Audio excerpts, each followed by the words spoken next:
नमस्कार जी, आर के बीजा फट में स्वागत है। और इस वीडियो को देखो जी, लास्ट तक ज़रूर देखना। काफ़ी एजेंट कहते हैं कि सर डॉक्यूमेंट कौन से चाहिए वीज़ा लगाने के लिए, आपके वीज़े आ रहे हैं, हमारा वीज़ा क्यों नहीं लग रहा। ये आपके लग कर आ रहे हैं। मैं आपको बता देता हूँ क्यों नहीं लग कर आते हैं। जब भी आपके पास कोई क्लाइंट आता है तो आपने क्या करना है, तो उनकी ITR मांगो आप। ITR 1 होती है जॉब कर रहा है। अगर कोई जॉब कर रहा है उसकी ITR 1 होएगी। अगर कोई एग्रीकल्चर का काम कर रहा है तो फार्मर होते हैं जो ITR 2 होएगी।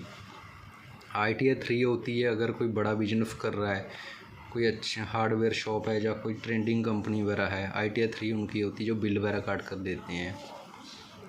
ITR 4 होती है नॉर्मल बिजनेस वालों की। ठीक है। अभी डॉक्यूमेंट की बात करें तो अगर कोई जॉब वाली ITR भरी हुई है ITR 1, इसमें क्या लगेगा, आपका एम्प्लॉयमेंट ऑफर लेटर चाहिए जी।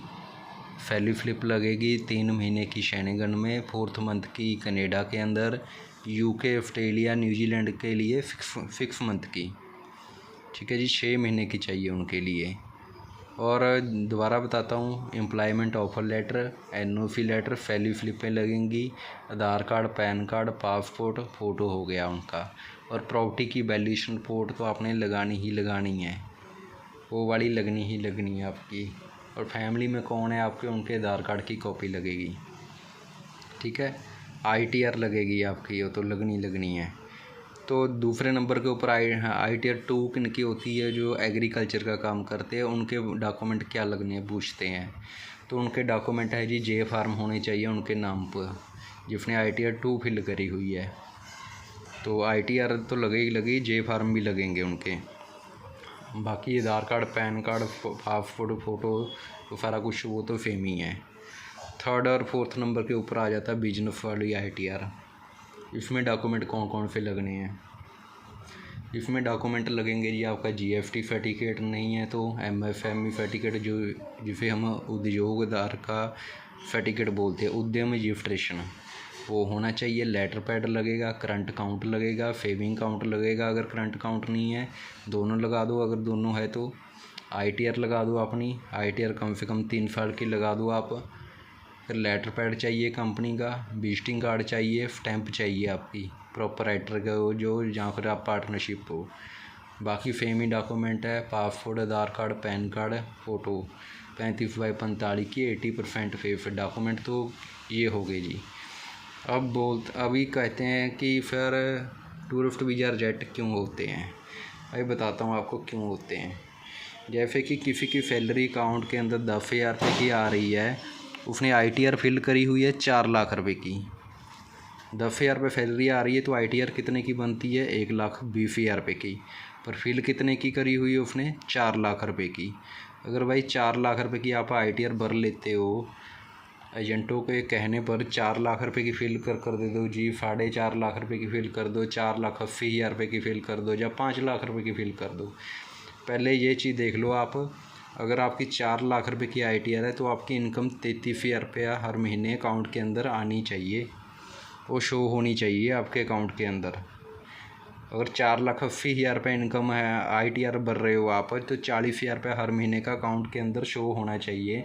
शेनेगन कंट्री है जो 3 महीने का बैंक का स्टेटमेंट मांगती है, कनाडा 4 महीने का स्टेटमेंट मांगती है, UK और न्यूजीलैंड एंड ऑस्ट्रेलिया 6 मंथ का मांगते हैं। वो ये चीज़ चेक करते हैं, अगर क्लाइंट उनको 4 लाख रुपए की ITR दे रहे हैं, या 4.5 लाख रुपए की ITR, या 4,80,000 रुपये की ITR दे रहे हैं, वो ये चेक करते हैं क्या इनकी इनकम हर महीने इतनी आ रही है, क्रेडिट हो रहे हैं अकाउंट के अंदर हर महीने। वो तो आते नहीं होते उनके। ITR ऐसे फिल कर बैठ जाते हैं, 4 लाख रुपए की भर लेते हैं। कौन सा टैक्स देना पड़ेगा गवर्नमेंट को, 5 लाख रुपए की फिल कर बैठ जाते हो आप लोग। अब ये चीज़ देखो कि अगर 4,80,000 रुपये की भी भरते हो तो 40,000 रुपये हर महीने 3 महीने की स्टेटमेंट लगती है शेनेगन में। आपने स्टेटमेंट 3 महीने की निकाल कर देखो, उसमें क्या है, हर महीने 40,000 रुपये इनकम आई हुई है क्या आपकी। ये चीज़ चेक करो आप। कभी भी ऐसा नहीं करना जब आपकी इनकम है नहीं है, इनकम में आपकी 10,000 रुपये अकाउंट के अंदर आ रही है, तो कभी भी 4 लाख रुपये की ITR कभी ना फिल करवाना आप। कितने की फिल करानी है। अगर 10,000 रुपये आप मल्टीप्लाई कर कर देख लिया करो, जितनी भी इनकम आ रही है आपकी ITR कितने की बनती है उतनी ही फिल कराना, ठीक है जी। ऐसे ITR आप अपनी चेक कर सकते हो। वीजे इसीलिए नहीं एजेंट कहते हैं कि हमारे वीजे नहीं लगते, आपके कैफ़े लगी जा रहे हैं। मेरे ऑफिस में देखो जी वीजे इसलिए आते हैं क्योंकि हर महीने में अकाउंट के अंदर उनके ट्रांजेक्शन होती है, हर महीने के अंदर उनके अकाउंट के अंदर सैलरी आती है। दिखा भी देता हूँ आपको एक, ये लो जी, ये 64,000, ये देखो जी, आपको दिखाता हूँ आपको। वैसे ऑफिसर देखता है कि अगर 64,000 रुपये सैलरी है, ये दिखाता हूँ आपको। ये देखो मेरे ऑफिस में जैसे जॉब कर रहे हैं सैलरी दिखाई हुई है, ये देखो जी, RK वीजा फंड मेरी कंपनी नेम है। 64,000 रुपये हर महीने आ रहे हैं, ठीक है जी। पहले महीने आए, दूसरी दिखाता हूँ, 64,000 रुपये फिर आए, ये चेक करो, दूसरे महीने आ गए, ठीक है जी। और ये है, ये UPI करा था किसी ने इनको। चलो जी आगे देखते हैं फिर। ये लो जी 64,000 रुपये ये रहे, तीसरे महीने आ गए, ये चौथे महीने भी आ गए। ये देखो आप, ऐसे जो बैंक का स्टेटमेंट है अकाउंट के अंदर आपके दिखाता हूँ आपको। ये देखो जी 64,000 रुपया 5वें महीने भी आ गया।